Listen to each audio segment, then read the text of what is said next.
നിങ്ങൾക്ക് ഷുഗർ ഉണ്ടോ? നിങ്ങളെന്നാൽ ഒരു കാരണവശാലും പ്രോട്ടീൻ കഴിക്കാൻ പാടില്ല എന്നൊക്കെയാണോ വിചാരിച്ചിരിക്കുന്നത്? ഇങ്ങനൊന്നും ഒരിക്കലും തെറ്റിദ്ധരിക്കരുത്. ശരിക്കും നിങ്ങൾക്ക് ഷുഗർ ഉണ്ടെങ്കിൽ നിങ്ങൾ പ്രോട്ടീനാണ് ഏറ്റവും കൂടുതൽ കഴിക്കേണ്ടത്. പ്രോട്ടീൻ ഫുഡുകൾ കൂട്ടിക്കൊണ്ട് കാർബോഹൈഡ്രേറ്റുകൾ. അപ്പോൾ പറയും, എൻ്റെ മക്കളെ ഞാൻ എത്ര നാളായിടാ എന്തെങ്കിലും ഒരു സാധനം കഴിച്ചിട്ട് എന്ന് പറയും. പക്ഷേ ഇവർക്കൊക്കെ ആയിരിക്കും ഷുഗർ ഏറ്റവും കൂടുതലുള്ളത്. ചോദിച്ച് വരുമ്പോഴത്തേക്കും 3 നേരം ചോറോ അങ്ങനെയുള്ള മറ്റു കാര്യങ്ങളായിരിക്കും കഴിച്ചുകൊണ്ടിരിക്കുന്നത്. ആ ചോറിനകത്തൊന്നും നിങ്ങൾക്കൊന്നും കിട്ടുന്നില്ല.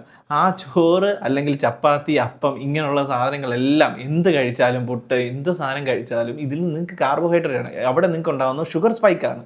സോ അത് നിങ്ങൾ അവിടെ നിർത്തിക്കൊണ്ട് നിങ്ങൾ പ്രോട്ടീൻ കണ്ടൻറ്റ് അടങ്ങിയിട്ടുള്ള ആഹാരങ്ങളാണ്, അല്ലെങ്കിൽ നിങ്ങൾക്ക് അത്രയും ആഹാരം കഴിക്കാൻ പറ്റുന്നില്ലെങ്കിൽ നിങ്ങൾക്ക് ആവശ്യമുള്ള പ്രോട്ടീൻ ഒരു ഡയറ്റീഷ്യൻ്റെയോ ഒരു ഡോക്ടറിൻ്റെ സഹായത്തോടെ ഉള്ളത് കണ്ടുപിടിച്ചിട്ട് അതിനാവശ്യമായിട്ടുള്ള ഫുഡ് കഴിച്ചുകൊണ്ട് ബാക്കി പ്രോട്ടീൻ പൗഡറോ മറ്റു കാര്യങ്ങളോ എന്തെങ്കിലും വെച്ച് കോമ്പൻസേറ്റ് ചെയ്തുകൊണ്ട് ആവശ്യമുള്ള പ്രോട്ടീൻ കഴിച്ച് നിങ്ങളുടെ ഷുഗറും മറ്റു കാര്യങ്ങളും ബാലൻസ് ചെയ്ത് നിർത്തുക.